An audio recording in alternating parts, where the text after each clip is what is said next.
Hello everyone, আসসালামু আলাইকুম। শিম্পুস kitchen থেকে আমি শিম্পু। আজকে চলে এসেছি খুবই মজাদার একটা রেসিপি নিয়ে, মিল্ক ব্রেড। আর এই ব্রেডটা খেতে এতই মজা হয়, একবার করলে বারবার করে বাসায় খাবেন, এটা আমি গ্যারান্টি দিয়ে বলতে পারি। আর রেসিপি যদি ভালো লেগে থাকে তবে প্লিজ লাইক, শেয়ার, সাবস্ক্রাইব করে আমার পাশে থাকবেন। আর সবার আগে রেসিপি পেতে পাশের বেল বাটনটা অবশ্যই ক্লিক করে রাখবেন। তবে চলুন দেখে নেওয়া যাক। প্রথমে আমি এখানে 2 বাটি ময়দা নিচ্ছি। মেজারমেন্ট বাসায় যদি কাপ না থাকে আমি বাটি মেপে এই জন্য দেখাচ্ছি। 2 বাটি ময়দা নিলাম। আর হচ্ছে গুঁড়া দুধ একদম উঁচু করে, টেবিল চামচের 2 চামচ উঁচু করে গুঁড়া দুধটা নিয়ে নিচ্ছি।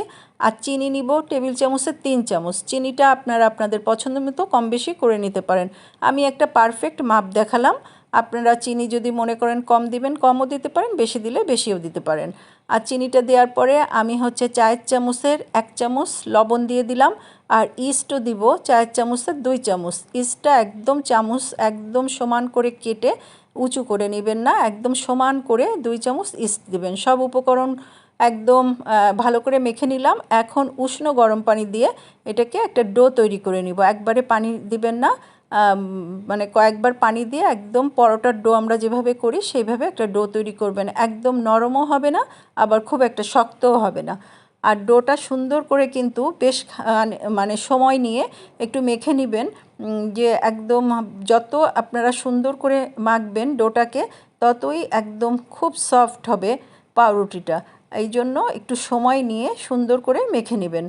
আর হচ্ছে এই ডোটা যখন আপনারা মাখবেন দেখবেন একটু হাতে লেগে যাবে, ভয়ের কিছু নাই।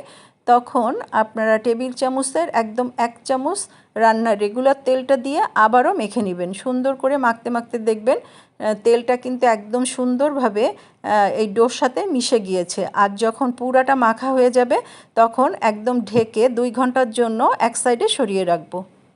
2 ঘন্টা পরে ফিরে এসেছি। আর এটা গরম স্থানে রেখেছিলাম, একদম ফুলে কিন্তু ডবল হয়ে গেছে। এটাকে আবারও আমি একটু সুন্দর করে মেখে নিব।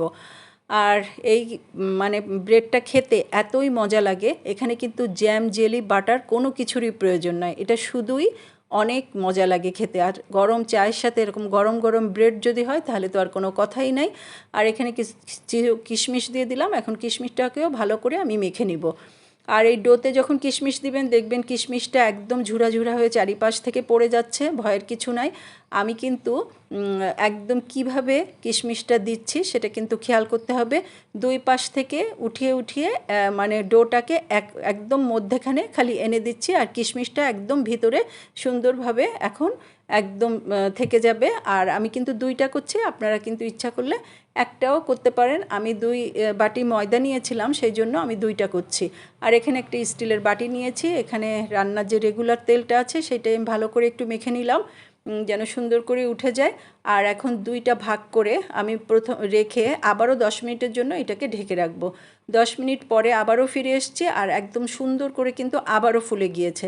এখন একটা ডিমের কুসুম ভালো করে ভেঙে উপরে একটু ব্রাশ করে দিব কালার আসার জন্য। আর এরকম ব্রাশ করে তারপরে আমি এইটাকে চুলায় আজকে করব ব্রেডটা, এই জন্য চুলায় দিয়ে দেবো। আর আপনারা যদি মনে করেন ওভেনে করবেন, ওভেনেও আপনারা 15 মিনিটের জন্য দিয়ে দিতে পারেন। 180-তে উপর নিচ 2টাই হিট দিয়ে দেবেন। আর এখন আমি যেহেতু চুলায় করব, চুলায় একটা হাঁড়ি দিয়ে একটা স্ট্যান্ড দিয়ে দিয়েছি।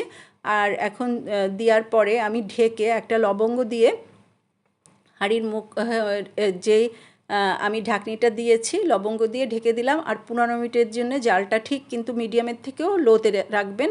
এইরকম জালে 15 মিনিটের জন্য রেখেছি। আর এখন একটা শাসলিকের কাঠি দিয়ে দেখবেন যে ভিতরটা একদম সুন্দরভাবে হয়ে গিয়েছে। আর এই ব্রেডটা একবার করে যদি খান আমার মনে হয় বারবার খাবেন। আর যে যেখান থেকে দেখলেন সবাইকে অজস্র ধন্যবাদ।